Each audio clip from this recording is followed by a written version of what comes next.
Hello guys, good morning. Ayan guys, biyaya na naman ni Grandma guys for today's video. Ayan oh, lapo. Yan, tapos danggit. Tapos may saging pa guys oh. Tingnan mo itong saging. Binigay ito sa akin nung Biyernes pa. O, tingnan mo ang itsura oh. Linggo na ngayon, overripe na.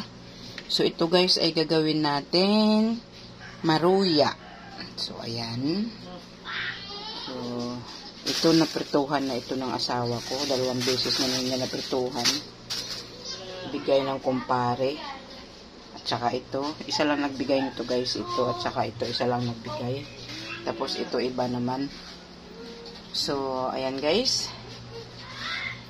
Yan, libre na naman ang ulam at saka yung merienda. So, ayan. Ito ay gagawin natin maruya. At ito ay lulutuin natin ulam. Okay. So, ayan. Sabayan nyo ako guys. At ako ay magluluto ng maruya. So, ito na yung ating lapo guys. Nalinis na. At yung sahog niya ay ayan pechay. Tapos, ayan na oh, sabawan lang siya. So, ready na guys. So, ayan, sabayan nyo. At ako'y magluluto ng aming ulam pananghalian.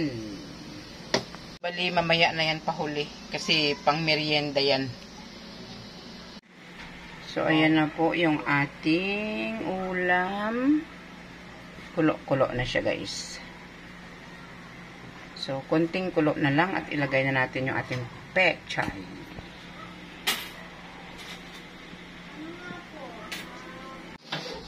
So, ayan. Okay na siya. So, ilalagay na natin yung ating pechay. Ayan. Buo lang, buo. Ayan. Pag asawa ko ano guys, ganyan lang gusto niya. Buo lang ang pechay. Pero pag ako hinahati ko yan.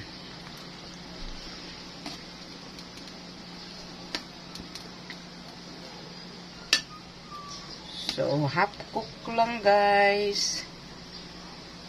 Konting kulo lang para sa pechay, para masarap. Ayan. So, ayan. Kulo-kulo na. So, patayin na natin guys. At ito na yung ating saging. Nilaga ko na para pag gawin ko siya mamaya, hindi na siya mainit. So, ayan guys. Lalaga natin yan habang kami ay kakain na. Okay.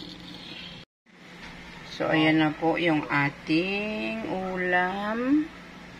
Kulo-kulo na siya guys. So, konting kulo na lang at ilagay na natin yung ating pechay.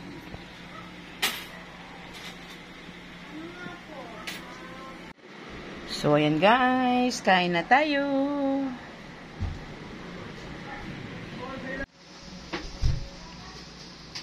So, ayan, luto na yung ating saging. Alisin natin dyan, guys, para hindi na talaga siya mainit mamaya pag ginawa ko. So, ito na yung ating saging, guys. Durugin natin ng ganito. Yan. Pero dati, ginagawa ko ito, hindi ko na nilalaga yung saging. Pero nakita ko sa YouTube, sa TikTok, nilaga niya muna yung saging. So, parang okay rin na ilaga. Para sure talagang luto yung saging.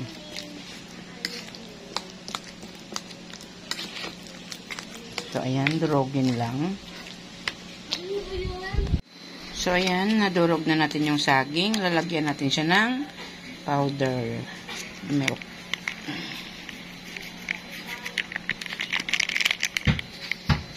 Tapos, lagyan din natin ng konting harina.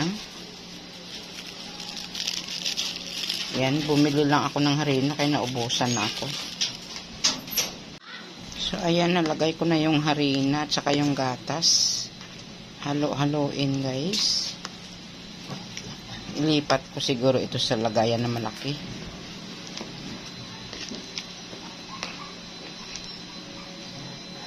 So, ayan na guys, nalipat ko na siya lagayan. Mahirap kasi yung isa kanina eh. So, maglagay tayo ng konting asukal para tumamis konti. Pero wag natin damihan kasi matamis na yung saging.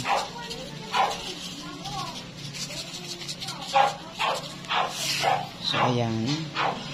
At yan, naglagay din ako guys ng isang itlog.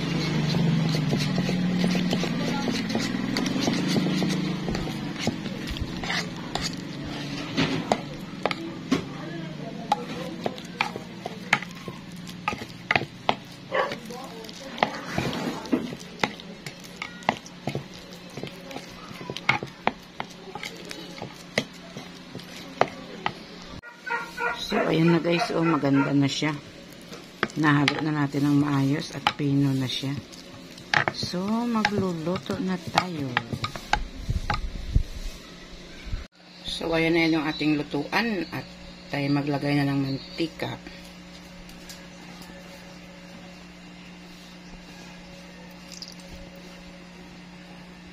So, maglagay na tayo ng ating maruya. Medyo palapat-latarin lang natin.